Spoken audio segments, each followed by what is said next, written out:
வணக்கம் நண்பர்களே. இந்த வீடியோல நம்ம என்ன பார்க்க போறோம்னா, லைஃப் இன்சூரன்ஸ் எடுக்கும்போது வந்து நிறைய ரைடர்ஸ் இருக்கு. ஒரு 6 டைப் ஆஃப் ரைடர் இருக்கு. அந்த ரைடரை பத்தி தான் பார்க்க போறோம். ஃபர்ஸ்ட் ரைடர் என்ன அப்படின்னு பாத்தீங்கன்னாக்க கிரிட்டிக்கல் இல்னஸ் ரைடர் அப்படின்னு சொல்லுவோம். இது என்ன அப்படின்னாக்க ஒரு 37 கிரிட்டிக்கல் இல்னஸ் இருக்கு. 37 கிரிட்டிக்கல் இல்னஸ் ஃபுல்லா வந்து கவர் பண்ணுவாங்க.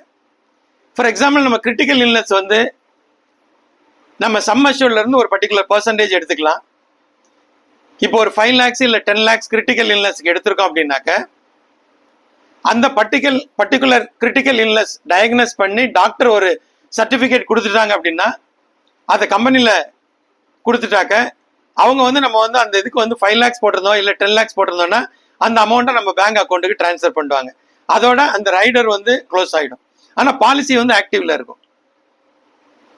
இதுதான் வந்து கிரிட்டிக்கல் இல்னஸ் ரைடர் அப்படின்னு சொல்றது. நெக்ஸ்ட் வந்து ஆக்சுவலா பாத்தீங்கன்னாக்க பெர்மனன்ட் டிசபிலிட்டி ரைடர் அப்படின்னு சொல்லுவோம்.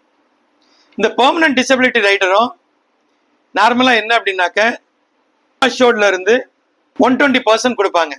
சம் அஷ்யூர்ட் 20 lakhs இருக்கு அப்படின்னாக்க நம்மளுக்கு வந்து பெர்மனன்ட் டிசபிலிட்டி ரைடர்ல நம்மளுக்கு வந்து 24 lakhs மாறும்.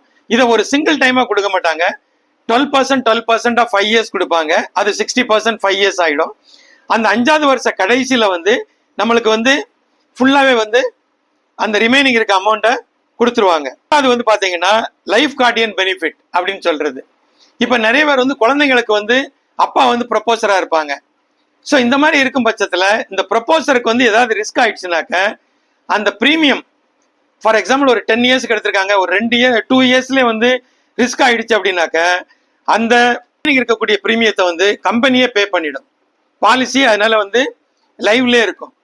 அடுத்தது வந்து நம்மளுக்கு வந்து ஆக்சிடென்டல் டெத் பெனிஃபிட் அப்படின்னு சொல்லக்கூடியது.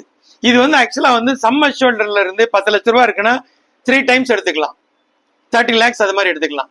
இன் case of any accidental death நடந்ததுன்னா 1 டைமா கொடுத்து அதை வந்து க்ளோஸ் பண்ணிடுவாங்க. அதுக்கப்புறம் வந்து ஆக்சிடென்டல் டிசபிலிட்டி கார்டியன் ரைடர் வந்து என்னென்ன இது பண்ணுவாங்கன்னா ப்ரொபோசருக்கு ஆக்சிடென்ட் ஆகி ஏதாவது ஒரு டிசபிலிட்டி அவருக்கு வந்து வேலைக்கு போக முடியல, அவருக்கு வந்து சம்பளம் வராது அப்படின்ற பட்சத்துல அந்த பிரீமியத்தை வந்து கம்பெனியே வந்து பே பண்ணிடும்.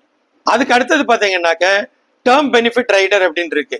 இந்த டேர்ம் பெனிஃபிட் ரைடர் அப்படின்றது வந்து நம்மளுடைய சம் அஷ்யூர்டை வந்து நம்ம வந்து என்ஹான்ஸ் பண்ணிக்கலாம்.